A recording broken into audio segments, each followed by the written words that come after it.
gentlemen, good morning, good afternoon, good evening.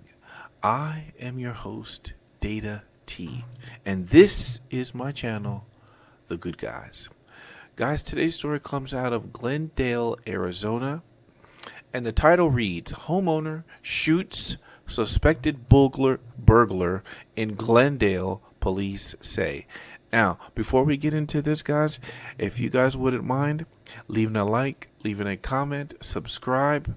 We are on the road to 1,000 subscribers, guys, and we are climbing from 100 to 130, 31. We are growing, okay? And you guys can hit me on Twitter, Minds, and Truth Social, okay? Very active on those platforms. So, let us begin. New tonight, we're hearing from a homeowner who shot a suspected burglar. Glendale police say that it all happened late this afternoon near 43rd and Northern Avenues. Team 12's Chase Golightly is here now with more. Caribe police tell me the suspect tried to stab the homeowner before he was shot. I also learned that this is the second incident involving this same suspect and the family living here. God is good, and I'm glad I was here to protect my family. Major Barnes is thankful to be alive. He was armed. He tried to stab me a couple times, and I defended myself. On Thursday afternoon near Northern and 47th Avenues, Barnes arrived home and says he saw someone trying to enter his home. When he confronted the man, I don't know what his situation was, whether he was on drugs or he was just bad at a bad place at a bad time. that's when Barnes says the suspect came after him with a knife. You get a split-second reaction. It's like a fight or flight moment. Thankfully enough, I reacted the way I needed to. Barnes was armed with a gun, shooting the suspect near his home, as Glendale police officers swarmed the area to investigate. That suspect was taken to the hospital with non-life-threatening injuries. Barnes now thinking of his family who were home when this all happened. My family is a little on edge because of the whole situation. Especially since this wasn't the first time the suspect was at the home. Barnes said early Wednesday morning that person broke into their garage, stealing items from inside, including a bike.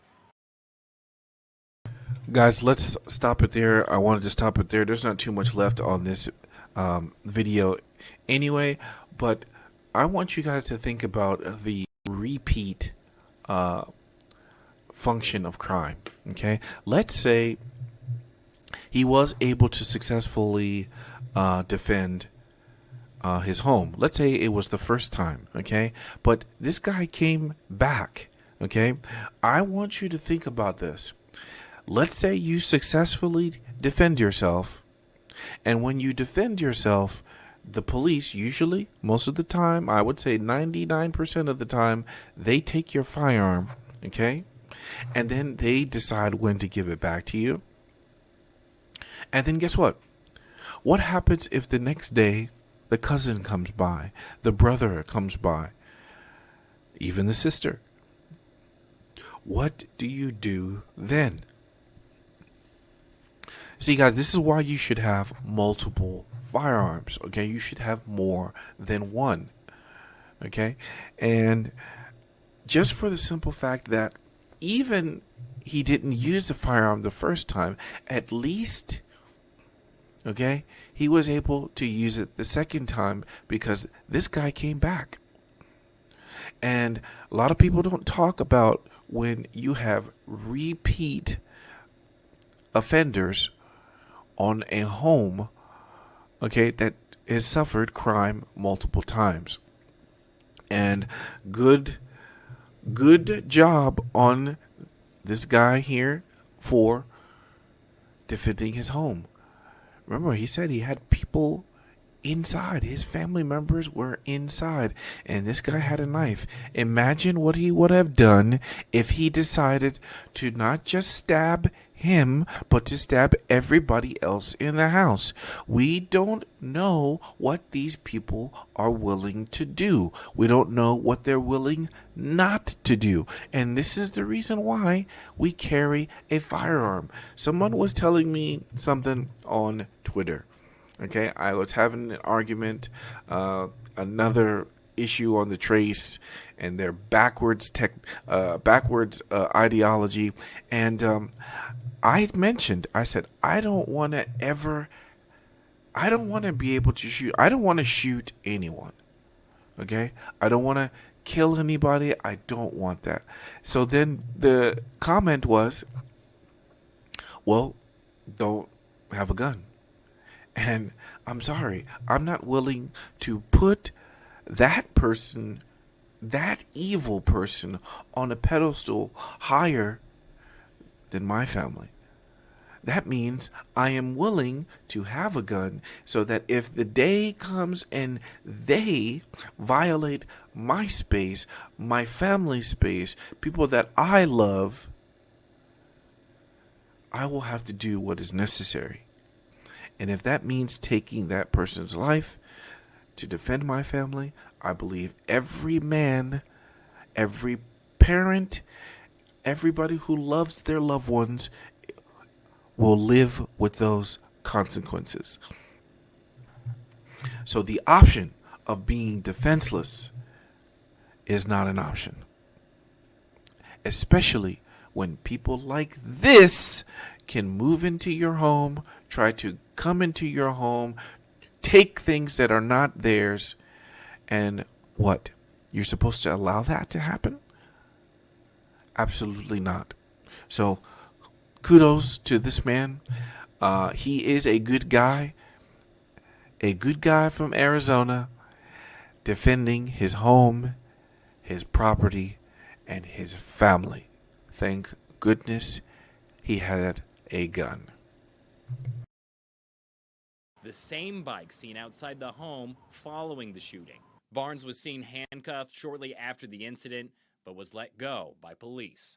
Now, Glendale police tell me this case is still under investigation. However, they said the suspect could face aggravated assault and burglary charges once he's released from the hospital. We're in Glendale tonight. Chase Golightly, 12 News. Could.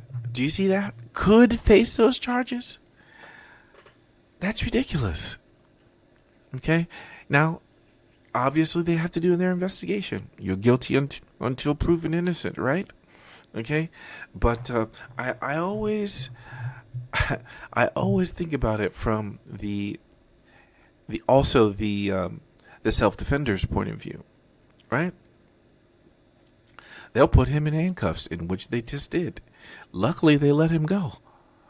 Okay, but guys, we are vastly coming upon a big problem, and that problem is, if you are a self-defender, if you are a good Samaritan, if you are somebody who is acting on defense, there is a huge probability that you may go to jail. There is a huge probability that you will be arrested, you will be prosecuted, even more so than the criminal. And I cannot believe, as a society, we have gone so far backwards into the simple idea of self-defense.